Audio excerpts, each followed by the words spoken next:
It certainly does. Thanks very much. And finally, just going to ask Nick Dennis to come up. And, Nick Dennis describes himself as a big society romantic, and has been involved in the Platform 10 blog, which has been quite closely linked to some of the Big Society, but you're not actually financed by Big Society Network or anything like that.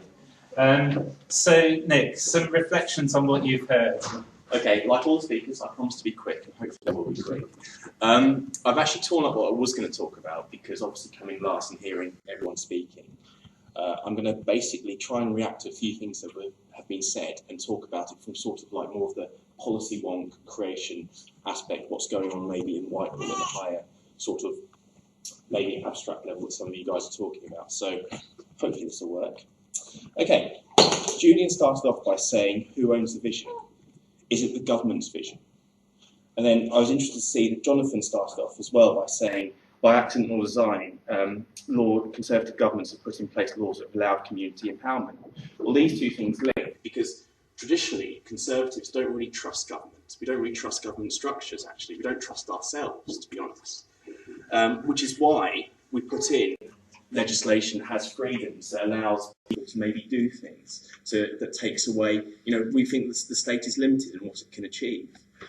So these two things are linked. And for me, Big Society isn't about putting a vision of what the state should, what society should be. It's about allowing society to be what it needs to be in different places.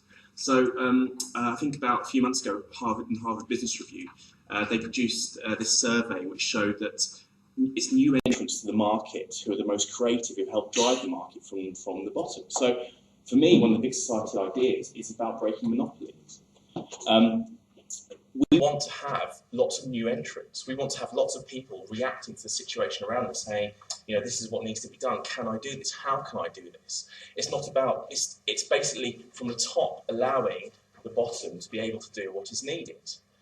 So this is where Big Society is. Now, one of the things I find absolutely fascinating about business and competition is that what you need to do in order to be what your motivation is to basically conquer the world. If I'm running a business, I want to get most customers possible. So I react to customer demand, customer need, because I want to become as successful as possible. But if I achieve my aim and I become a monopoly, or even a couple of other people dominate a market, then I can stop doing that. So for me, government has a really important role to play in society and Big Society constantly to make sure that monopoly never takes over. So the thing that I'd be so sad about is if Big Society basically replaced one monopoly with another monopoly. Was it Toby was talking about creating opportunities as not necessarily lead to better outcomes, and other people have mentioned about the procurement process. I think Will mentioned about the procurement process actually as well. And what's the point of opening this up if small people, the right people, can't actually access it? Well, for me, this is one of the biggest keys that will make Big Society a success or a failure. Now, what I'd love to do is I'd love to come here in a year's time and let's see where we're at, because at the moment in government terms, we're at the terms of legislations going through Parliament, the localism bills going through Parliament, the white paper on opening up public services, which is so key, is being delayed till May. Now, how these things operate is basically what can make Big Society happen or not. So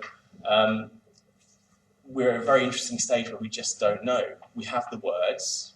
We have in Parliament maybe some of the process in terms of creating these words, but actually, is it going to help on the ground? So I think I can't offer answers or guarantees, but what I can say is that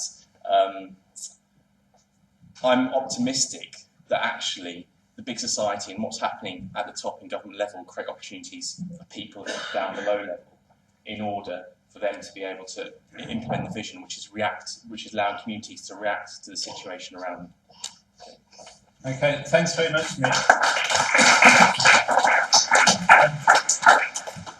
I'm sorry we've gone on longer than we expected to, and we do want to have a chance for general questions, comments and discussion for 10 minutes or so. Then there'll be more informal chance for people.